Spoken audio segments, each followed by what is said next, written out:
Imaginez une pièce à 42 degrés, un soir d'été, où même le ventilateur ne fait que brasser de l'air chaud. Et si la solution ne venait pas d'un compresseur, d'un gaz réfrigérant ou d'une facture d'électricité, mais d'un simple sac de sel de cuisine, d'un pot en terre cuite et d'un peu de tissu, cela paraît trop simple pour être vrai. Et pourtant, les principes physiques qui rendent cela possible sont connus depuis des siècles, utilisés par des civilisations entières avant l'invention de l'électricité, puis oubliés dans l'ombre du compresseur moderne.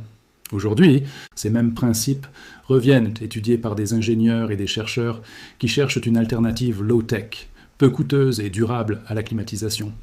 Dans les 20 prochaines minutes, nous allons comprendre comment un matériau aussi banal que le sel peut littéralement retirer la chaleur de l'air, pourquoi cette technologie a disparu pendant près d'un siècle, et comment elle pourrait redevenir l'une des solutions les plus pertinentes face à la crise climatique. Un problème que la climatisation ne résout pas vraiment. La climatisation moderne consomme une part considérable de l'électricité mondiale durant les périodes de forte chaleur. Elle repose sur un cycle de compression qui exige de l'énergie électrique en continu, rejette de l'air chaud à l'extérieur des bâtiments et utilise des fluides réfrigérants dont certains ont un impact important sur le réchauffement climatique lorsqu'ils fuient dans l'atmosphère. Le paradoxe est cruel. Plus il fait chaud, plus nous climatisons, plus nous consommons d'électricité, plus les centrales thermiques rejettent de chaleur et de gaz à effet de serre, et plus la planète se réchauffe. Un cercle qui s'auto-alimente. Dans de nombreuses régions du monde, l'accès à la climatisation reste par ailleurs un luxe. Des millions de foyers, notamment dans les zones rurales ou à faible revenu, n'ont ni les moyens d'installer un climatiseur, ni la capacité électrique nécessaire pour le faire fonctionner. Pour ces populations, les solutions de refroidissement passif ne sont pas une option écologique parmi d'autres. Elles sont parfois la seule option disponible.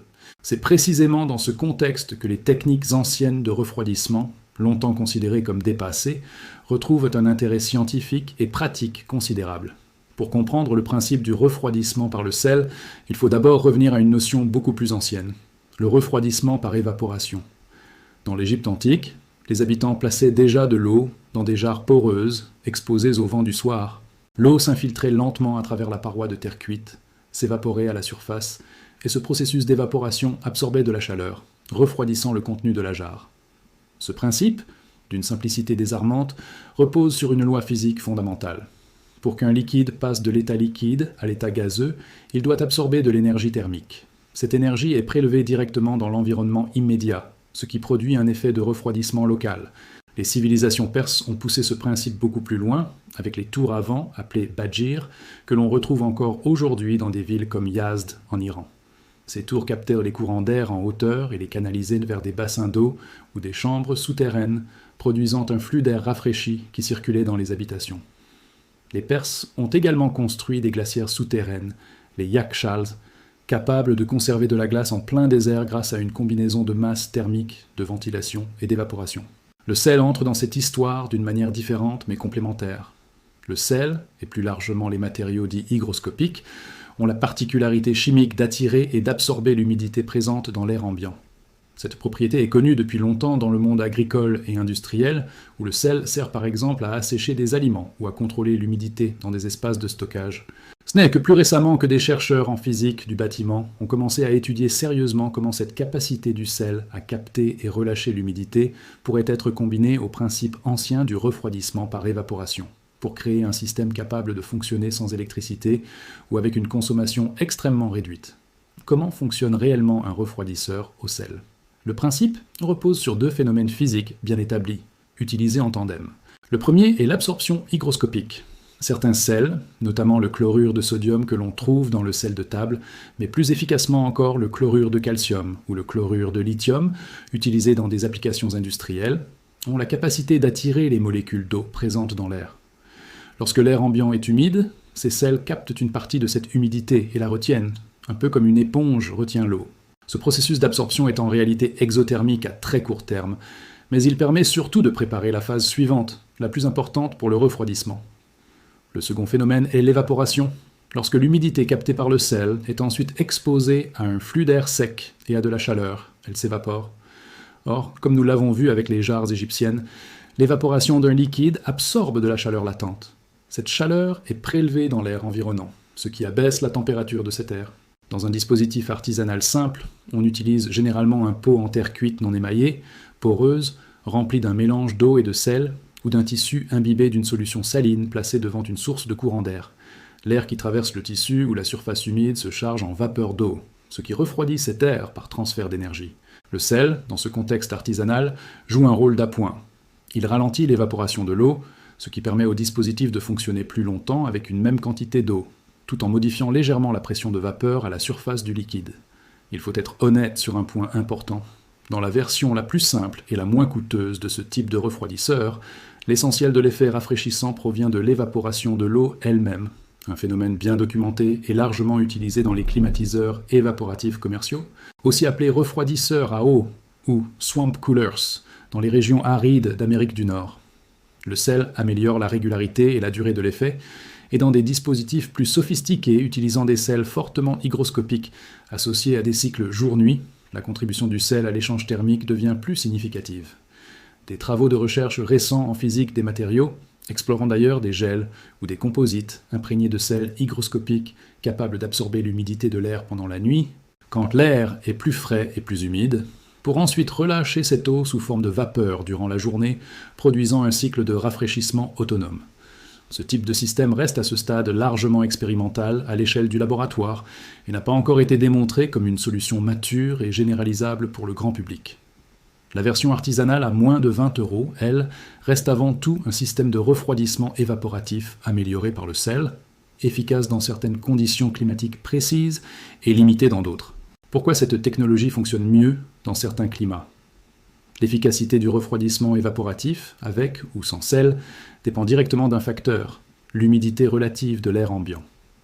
Dans un climat sec, comme celui des déserts ou des régions méditerranéennes en été, l'air a une grande capacité d'absorption de vapeur d'eau.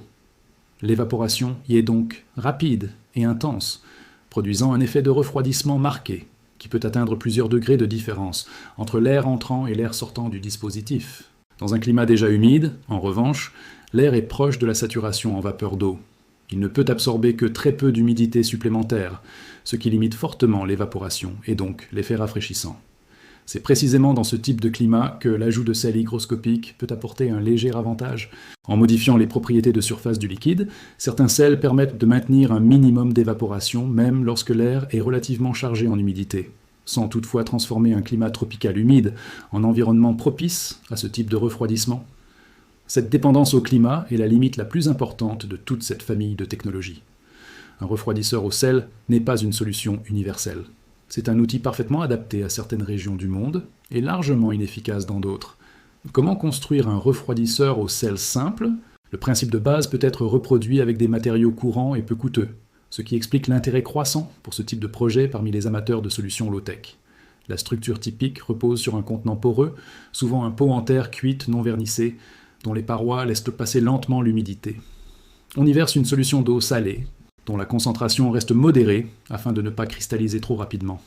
Le contenant est ensuite placé dans un flux d'air, naturel ou généré par un simple ventilateur à très faible consommation, souvent orienté vers une fenêtre ou une entrée d'air. Certaines variantes utilisent un tissu en coton épais, imbibé de la même solution saline, suspendu devant une ouverture où circule l'air extérieur. L'air qui traverse le tissu humide en ressort mesurablement plus frais, un effet que l'on peut vérifier soi-même avec un simple thermomètre placé de part et d'autre du dispositif. Le coût de ces matériaux reste très faible, un pot en terre cuite, du sel de cuisine ou, pour de meilleures performances, du chlorure de calcium que l'on trouve dans le commerce comme absorbeur d'humidité, de l'eau et un morceau de tissu.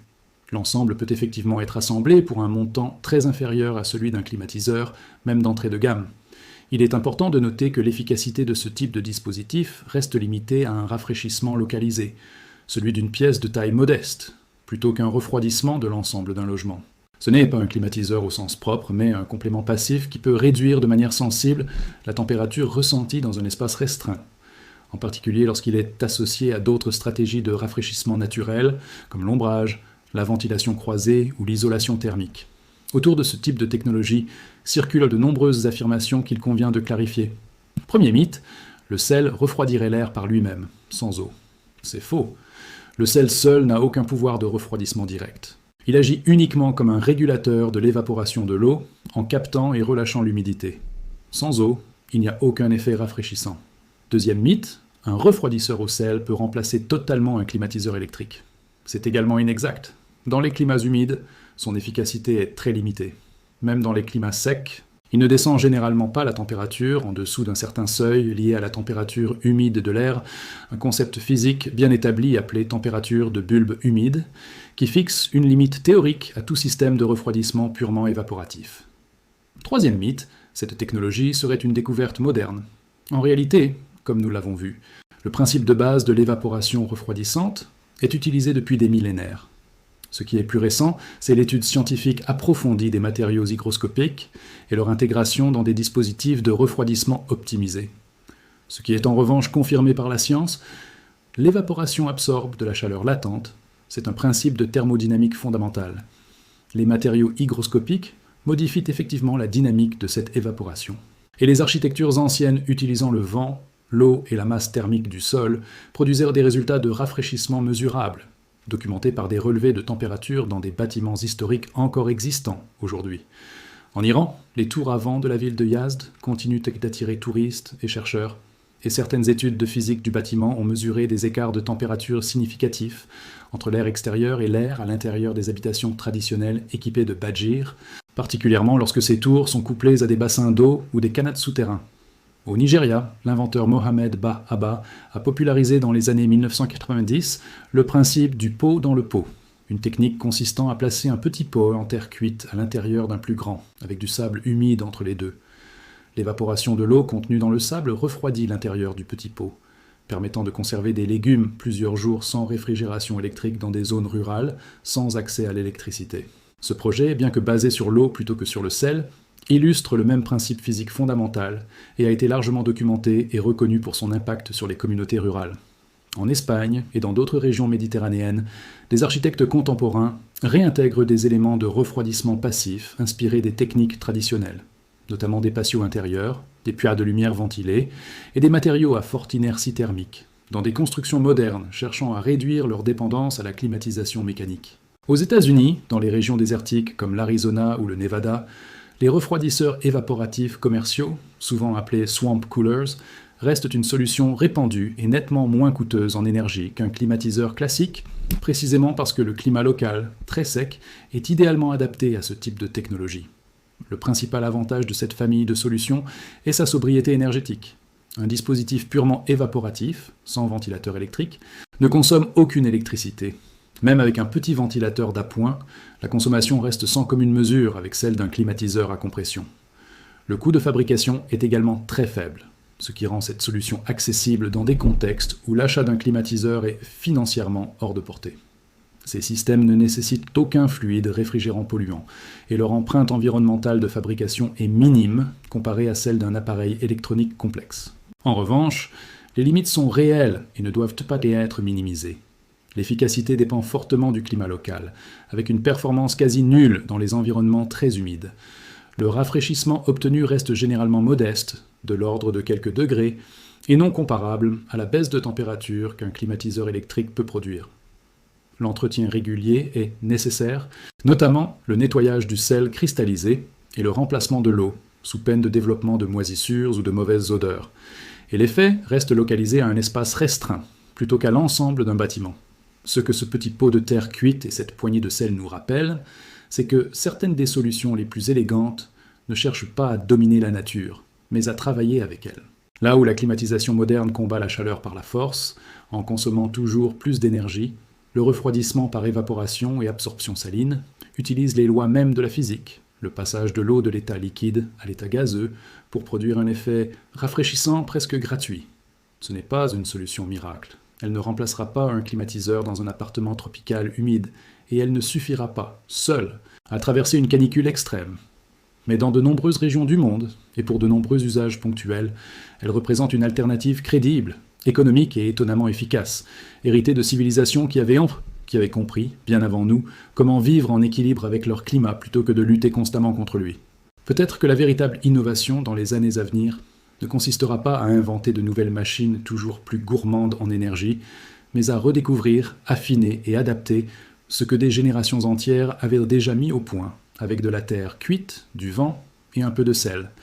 Si cette plongée dans l'histoire oubliée du refroidissement naturel vous a plu, n'hésitez pas à laisser un like, à partager votre avis en commentaire et à vous abonner pour retrouver d'autres explorations de ces technologies low-tech qui pourraient bien redessiner notre façon d'habiter la planète.